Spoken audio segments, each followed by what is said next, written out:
رب اشرح لی صدری ویسر لی امری واحلل عقدۃ من لسانی یفقہوا قولی۔ رمضان کے مہینے میں ایک عبادت کو بہت زیادہ زور دیا جاتا ہے، وہ ہے ختم قرآن کو کر لینا۔ اور لوگوں سے سوال کرو تو کہتے بھی ہیں کہ بھائی حق بات بھی کہتے ہیں کہ رمضان کے مہینے میں قرآن نازل ہوا تھا اور اس کو پڑھنے کا بہت زیادہ ثواب، بے شک بہت زیادہ ثواب ہے، لیکن پڑھ لینا قرآن کو، تلاوت کر لینا، یہ قرآن کا مقصد نہیں ہے۔ مثال کے طور پہ اگر مان لیجئے آپ کے کوئی والدین دور دراز سے آپ کو خط لکھ کر بھیجیں اور آپ کو وہ خط دوسرے الفاظ میں بھیجیں، دوسرے لینگویج میں بھیجیں، اور وہ خط آپ کو سمجھ میں نہ آ رہا ہو، لیکن آپ اس کو صبح شام پڑھ رہے ہو۔ کیوں پڑھ رہے ہیں؟ کیونکہ ہمارے والدین کا خط ہے بھائی۔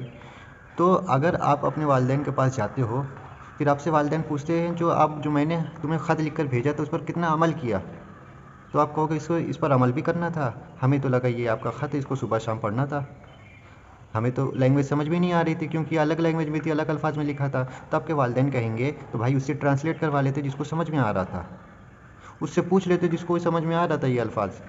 اسی طریقے سے ہم قرآن کے ساتھ کرتے ہیں۔ اللہ تعالیٰ فرماتے ہیں قرآن میں، شہر رمضان الذی انزل فیہ القرآن، ہم نے رمضان میں قرآن کو نازل کیا۔ کیوں نازل کیا؟ ھدی للناس، اور انسانوں کو تاکہ ہدایت مل جائے۔ جب اللہ تعالیٰ ہدایت کی بات کرتا ہے نا، ہمیشہ وہ دلوں کی بات کرتا ہے۔ ہمارے دلوں پہ قرآن تبھی اترے گا جب ہم قرآن کو سمجھ کر پڑھیں گے۔ رسول اللہ صلی اللہ علیہ وسلم اپنے حدیث میں روایت کرتے ہیں ابو ذر رضی اللہ تعالیٰ عنہ کے ذریعے سے، وہ فرماتے ہیں کہ قرآن کو ایک آیت کو سمجھ لینا گویا 100 رکعت نفل سے زیادہ افضل ہے۔ اللہ تعالیٰ اس رمضان میں قرآن کو ہمارے دلوں میں اتارے، آمین یا رب العالمین۔